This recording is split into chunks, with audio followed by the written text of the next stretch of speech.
Yeah, you could say, okay, Don, Greg, everyone step forward in this row and you'd all step forward.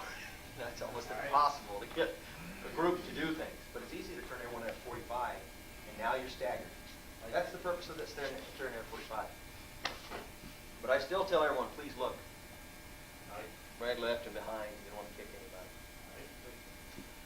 All right, so my next one was a front side kick from here.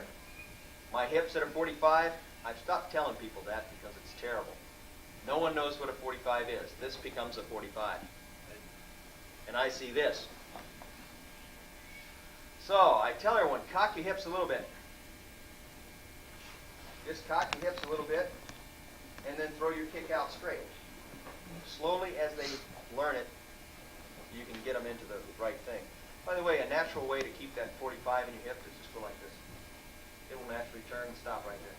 You have to really force it to get out there. If you're a beginning student, you don't force it. You know, 45 is good, 90 must be better. You know, that's just the mentality. If you, a little bit is okay, a bunch more must be a whole bunch better. So, just turn it a little bit and tell them kick. Okay? Kick. And a knife edge of the foot is tough to get. Tough to get. You see them hard. They're kicking like this. They're kicking like this on you. You got to force them to put that side foot up and out and back. Count it off again. The only thing I can tell you about kicks is pull them up, out, back, down. Up, out, back, down. 1, 2, 3, 4. What's the next one? The last of the kicks right there. It's one we haven't done. Back kick. Right. What number is that? Okay, good. I remember it's the one right after 18. So pick your knee up, push it out, pull it back, set it down. Look over your shoulder. Out, back, down. But this time we're kicking with the new part of our foot. What is it? Heel. Heel. You see this a lot, right? Guy kicks here. Done, pick it up. Toes straight. See? Kick it. Pull it back. Set it down. Goes about 10 miles an hour. It's got to come back 10, right? Can't go like this. That's what you see a lot of too, right? Or this. Got to pick it up. Got to push it. Okay, so now we're on 20 of the 25 basics. What do you think that one is? Huh? Side shin front kick. I'm not sure what that is. You're in a front stance. You have to step. If you're going to do the left leg, you have to step with the right one, aren't you? You got to do a side kick, then front kick. Side kick's not shin kick. It is side kick. Okay, side kick, front kick. Biggest problem here is by this time the student's getting a little tired. So he goes like this. And he goes. He's thrown his weight way off. He thinks he's helping himself out because he's holding his belt. His hand's back over here and watch. Up, out, back, down. Now when I learned this in Okinawa the first time, it was this. Up, out, back, down. We did 3 kicks. You know? The sensei always did this. About the same time frame that we did together. You go, oh. Good. So keep that in mind, and here's the next problem that you have. You can hear it on this floor better. Is they go like this. Get them in that habit. Hard to break. Make sure they're 1, 2, sitting down. Okay? Very important to do. Okay, so now you're going to switch it and go to the other side, do the same thing. Then you're going to reverse it again and do what? Front, side. Guys, well, you know, I'm fighting 2 guys. He says, so this is what you're doing, right? You're kicking this guy and then this guy. Well, yeah. I said you could do it like this. You know. But a better illustration is this. For a street. 2 knees. Boom, boom. For the street. And if you know a sensei, when he's teaching that, you'll see him do this. Because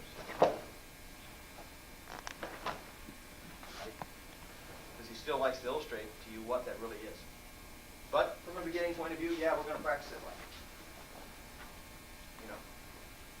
But remember, it's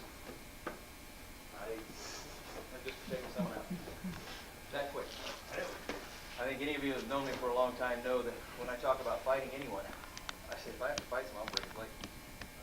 I'm not going to hit anyone, no, don't break his leg. Once I've got his leg, I got it. I'm one. And I'm out of there too. No one will see me. I'll break his leg. And I'll be gone. He'll be squirming. The fight's over as far as I'm concerned. Why hit him in the nose? Why hit him in the stomach? Have him have a heart attack, brain tumor. Why not just take him out the legs? That's his foundation. So people don't like our system. We don't fight fair. Didn't know there was anything fair. See, the object of a fight is when you've justified it in your mind that it's time to fight. Whether it's 1 or 100 people, you have to justify that first, I think, before you fight. You got to say, if it was 100 people or 1 person, would I still think it was right to fight?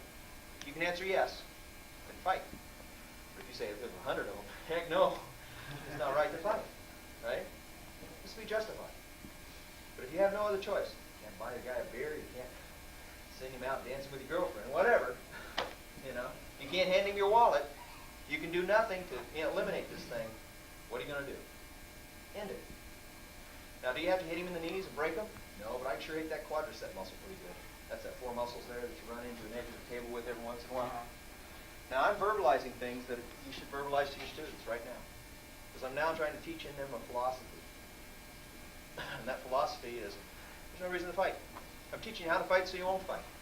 Yeah, I can take you out the knees. They see that illustration. That's visual in their mind now. Now I take them further and say, this quadricep muscle. You ever run into it? Ow.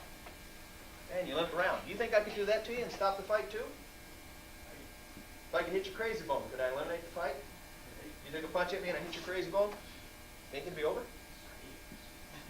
You say, you think you're still going to be mad at me when your arm's tingling? Oh, I get you in the groin. There'll be some problems there, legally. Man, I can kick you in that quad muscle and eliminate this fight really quick. And it takes very little, especially when we're starting our black belt training. Again, why I want you to have good basic white belt training, good basic green belt training, because as a black belt training goes, someone punching at me here like this, I made my block, but I also made a kick at the same time. Fight will be over. Done. He goes down. I block. I'm history. I'm out of here. One time. One time. Okay? If you don't have the basics, how you going to do it? You skip a step. How you going to do it? This was hard enough, wasn't it? I'll just omit that one. Then I'll omit this one because it's too hard. Well, then I better take it out of that copy that appears. And that copy that appears. Better take it out, right? Pasi kata. These are all found in the katas. The hard ones are put in there so that you can learn them, so that when it comes time to the kata, you got it. Well, we did our back kick. That must have been number 18. 19? Oh. Well, what was 18 then? Guys, memory is this long. Front side kick, so what was number 17? Gosh, you guys are getting in the wrong direction there. So number 20 is what? Side kick, front kick. So 21 is, so 22 is, oh, we're repeating this one again, aren't we? How come? Well, it's a little bit different. Because what we're planning on doing now is going up slow and coming back fast. Don't let anyone do this. Itch, knee, song, sheep, go, throw. That's what happens. You got to count as fast as you can come back. You want to come back about twice as fast as you went up.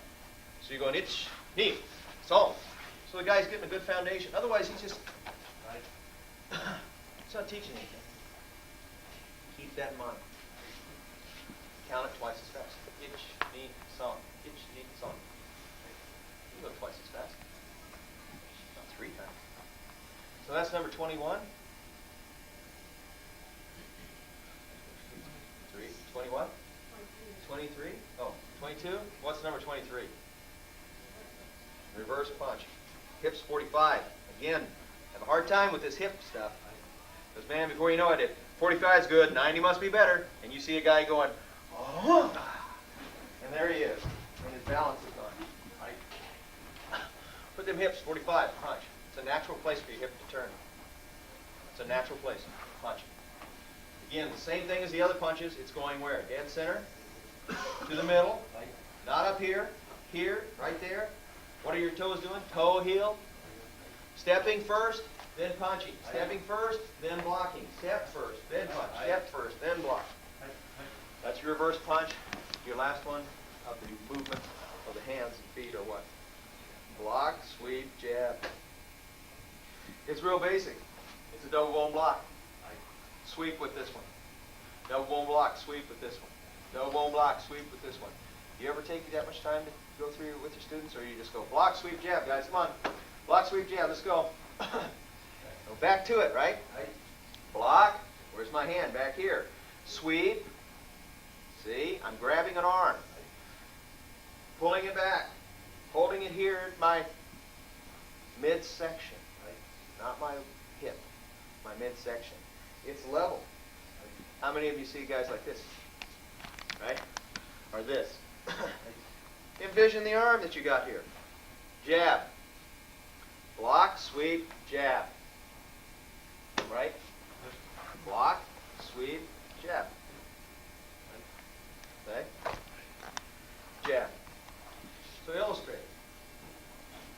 Someone punches me. I block. I sweep. I jab. It's visual now, isn't it? Why wouldn't it be down here? See? Right here. Punch out of here? No, just punch out of here. Throw no work. Okay? See? Nothing? Okay, now. My hand here. Punch the other hand. You see why not here? Look where a boom may hit me. Now you can't hit me. See here. Block, sweep, jab.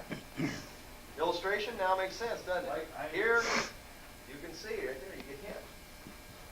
So you've got to illustrate these things. By the way, by illustrating them in your own mind, it'll force you to do things.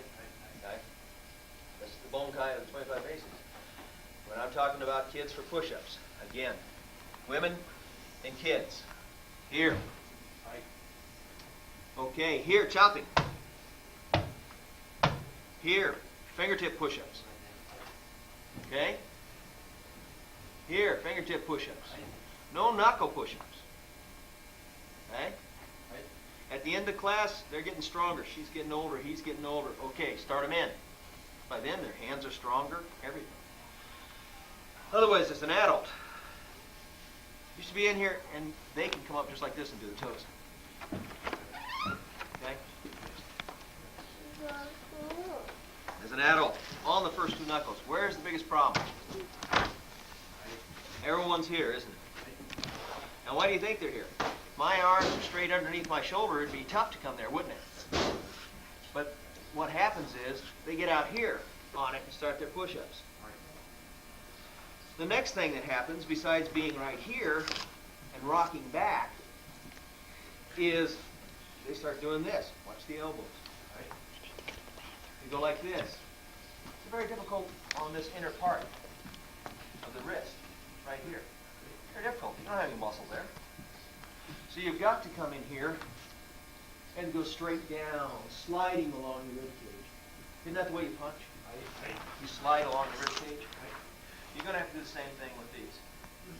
Force them on those first two knuckles. They should end up with a little red mark, and a red mark right here. Women and children have a hard time doing knuckle push-ups, so when they start in on knuckle push-ups, you may want to do this. It will make a square fist for them. Because this is not real strong on children. I don't think women should do knuckle push-ups until like second dawn. First, second dawn, somewhere there. White, green, brown, no. Their hands should be getting pretty strong by then. First, second dawn, they should start in on. Okay? Their stomach should be harder. That's what supports the back. So those are important areas to go on to. Okay? As far as the 25 basics, as far as the push-ups. Tips of the toes, ball of the foot, either one for children and women. But men, you can do the same thing for a couple of times with them. They may not be strong enough. If you damage them the first 2 or 3 nights, they won't be there the 4th and 5th night, will they? to work on that. When he has a bad knee, bad back, something like that, maybe this is a tough position for him. It's okay. He can move over to something like this, as long as he doesn't show his feet. Right? He can move over to something like this. It's okay. No big deal. Okay? The running in place, it's a good exercise. Anyone knows how to do it, tell them to keep their knees up. The biggest problem I see is everybody running like this. Right? That's good in San Francisco. Pick the knees up, right, and run, okay? Sometimes at the end of a running spell, especially during the winter time or change of winter to spring, humid weather, cleansing breath after something like this is good. In other words, you can immediately, right after there, come back. Pushing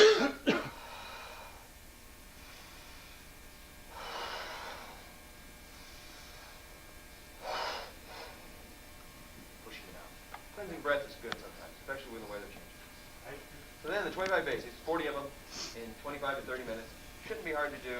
May take an hour the first time, a few times that you start teaching it like this, but go through it. It's really easy to do as long as you're not connected to the class.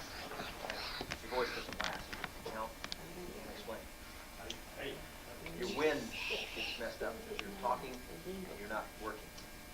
So it's different. So you want to conduct the class and teach. You know, someone else can do it.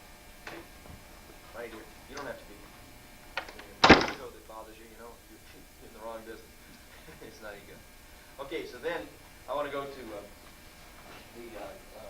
Kotiate. What is it, 1:30?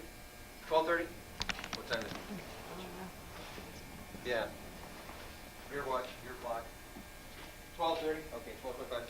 Are we going to break for something? Hold on. And slowly, by doing this, we're going to get tough arms. But by beating the heck out of it, we're not going to accomplish a thing. Except bruises. I mean, I've had people come back to class and I'll say, it's cute. Where'd you get those? They said, oh, last class, man. Old Buck killed me. I said, well, yeah, he's a bony guy.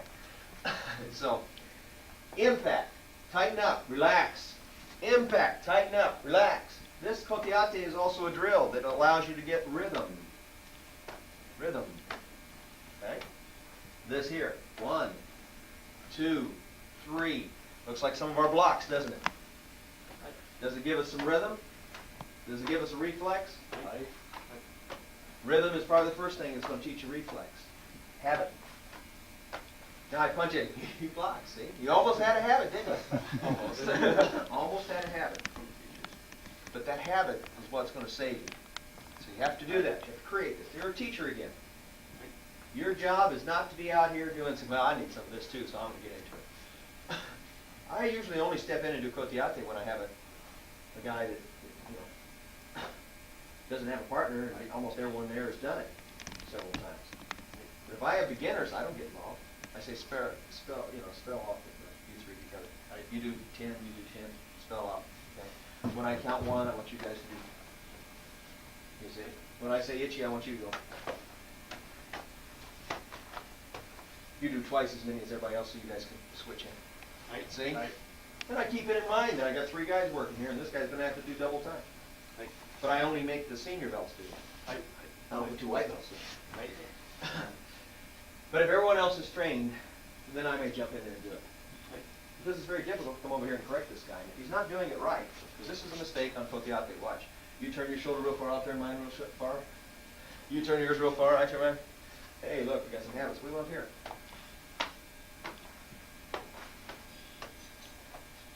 Square. Right. Not this. This one here should be meeting right here in the middle. Not me reaching out here and getting here.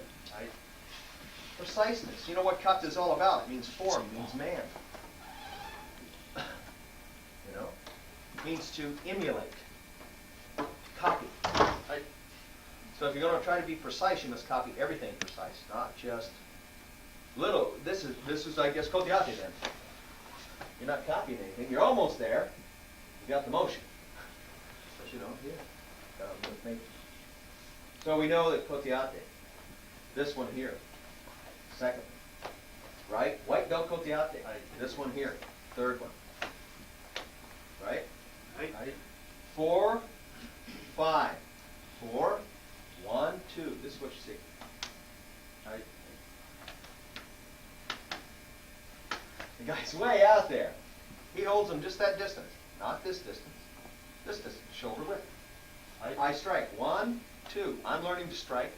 He's learning to tighten. 1, 2. 1, 2. This hurts. Don't. Okay. Talk it up. If he's sore tomorrow, it's his fault. 1, 2. 1, 2. Okay? Let's switch it over. 1, 2.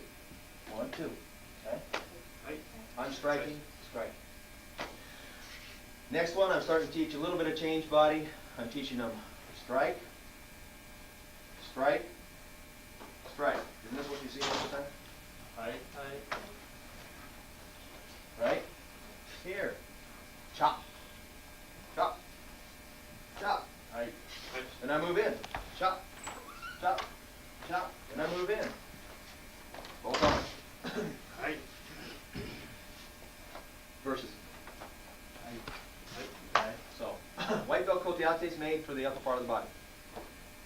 Now the green belt koteate. We're talking about legs. You ever bang shins?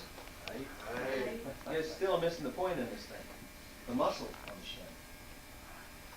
So if I would show you, I say it's this muscle on the shin here. That's what you block with. The shin. Muscle. You and I are hitting muscle. Muscle. Okay? Here, calf. Calf. See? This is what happens whenever I put too much into it. Drag him around, see? About the equal amount here. Then here. I've got both parts of my calf. I got this part of my calf.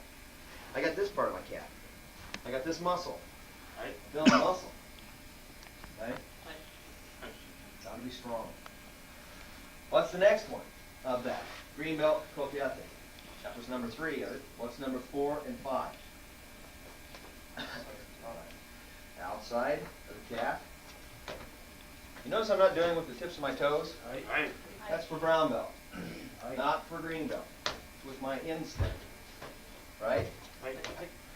He should be learning what at green belt? What kata? So now he should be doing the Hanshi stance. This one here, I say, okay, you don't trust him too well, put your hand in front of your groin. But again, my instep. Brown belt, tips of the toes. Instep, green belt. I'm not trying to ruin him for the rest of his life. I'm trying to get him to learn this Hanshi tighten. 5 green belt 1 step, or 7 green belt 1 step. 5 white belt 1 step, or 7 white belt 1 step. Well, there's 5 white belt koteate, 5 green belt koteate. Equal amount, you see. 1 step and koteate is a white break, equal amount. Easy to remember. So green belt, still all simple. No one's getting hurt. Now then, we go to brown belt. What's the first one, brown belt? Kick tips of toes here. See? You kicking. I'm practicing using his tips of the toes. I'm practicing my strong leg. See? You're kicking here. You kick here. I may have trust. What's the next one? Here, here, tips of toes. Here, here. Now where? It's number 1, 2, 3. This is number 4. 4. No shins. No kicking straight across shin. That's just a little extra. You know, somebody wants to start saying she has any bruises. Brown belt. This is sparring all the time. But here, like this. He may slip. If he slips and my hand's not there. Right? Here. You get real good at taking these, and it's amazing because you can tell a guy, say, oh, you think your roundhouse is real strong? Taekwondo guys, hit me in the shoulder. Go like this, man, and he'll just die. I said, do it again. And let him just bail into you. And your arm is so strong, and you just kill him. I say, see, that's my roundhouse kicks. And you just gotta get strong, see, right here. Okay. So and then what's the next one? Now the body. Okay, nothing for women here. Nothing women here like this. I just turn. He doesn't turn. I turn. If he turns, it's a mess. I just turn. We've already positioned everybody in a row here, right? Right. So if he turns, it's a mess. Everybody has to change. So I turn. He gets me here. Boom. First low brown belt, all of these instant. High brown belt, starting with toes. Low brown belt, instant. Okay? I turn and let him go the other way. Same here, lats. Right. Lats. Same lats. Alternating back and forth. Gives him a workout. Alternating back and forth. Same with this one. Alternating back and forth. Gives him a workout. See? Right. Brown belt, one step. Different than white and green, we go to 10, right? Right. Same here. Different now. Brown belt, Kotiate, different. More in what we do. Okay? Black belt, neck techniques. Strengthening neck. Okay? So, that's where we're going to be on the Kotiate. Now, don't get over anxious and put your white belt and green belt up in that stuff. Don't get over anxious and say, man, I can take this. Put a toe into me, man. Come on, that's macho ego and everything else. Stop it. Get back to the reality. Let it build slowly. Nothing for women here and here. Right. Women, can build a lat, but it won't be the same. They don't have the same pectoral muscle, breast muscle type of setup. They can build a good pectoral muscle underneath the fatty tissue of the breast, but it's never quite the same, So they can build the muscle, but it's never quite the same. So don't allow them any of this. Never in the stomach. Lots of female problems can occur there. Don't let them get in the stomach. Right. So don't let your women do that. Children, Kotiate, back it off. Keep it in white and green. Their body's growing. If it gets damaged, it takes forever to repair while the rest of the body grows. You can just imagine a tree. Think of the tree. You break the limb. The rest of the tree continues to grow, and there's always that knot in that tree. Right there. It's always weak. The same thing's going to occur if you hurt a child. It's going to be growing, especially during puberty time. There's so many body changes. Keep them at the white and green belt level, even if they're a kid brown belt. Okay? Right. Don't get them into this. Like this. Some more for conditioning, stronger for men. Okay? They say, well, whether I'm a woman, I want to be just like a man. Well, I want to be just like a man. Well, you're not. Nothing God's creation is going to change it. You're not a man. Never have. You're not a man either yet. You can't keep up with your father even if you got a black belt on. He doesn't even have to know anything about karate, and he'll still whip your butt. You can't beat your father, so you can't be a man. You can't be like a man in black belt. So there's nothing that's going to change that. I mean, we could want it all day long, but it doesn't happen. So our philosophy is a little bit different in that respect. Right? So keep that in mind, and I think you'll be all right. That's one of the reasons why we don't want to train them so hard that way. If you do spar your brown belt youth, pad the heck out. Make them invest in shin pads, knee guards, elbow, forearm guards, then put the gear on. If you're going to spar them, protect them. Right. You're what, 12, 13? Okay. Right now, puberty, getting a little mustache, muscles are starting to change. He may pull a lat muscle and a pec muscle. He may pull the pec before he pulls the lat. He may pull this oblique muscle in. The quads are just going to start to develop in the next few years. Why injury? You injure these muscles, by the age 14, he's going to have problems. Don't blame me. Read sports medicine. You'll see all the doctors out there saying, I wish Pop Warner football was here. Because we've got 12-year-old kids that look like 14-year-old cripples. They're tore up. Their body's still growing. Lots of changes. Same with girls. So be careful on that. Very, very important not to get anyone hurt here. Okay, so now you're going to instruct in this Kotiate. You're not going to go any higher than that right now. Black belt Kotiate takes some time to get to. Most of you, say, well, now I want to start doing some breaking. Well, I'm sure every one of you are doing Makawai training every class. And at least 100 times a day you're doing Makawai training, right? So your hands are in real good shape that you can break anything. Right. But if you're not doing that, and all you're doing is relying upon your Kotiate to make you strong, you're missing the point. Makawai training is a very important training, and I know you don't have facilities.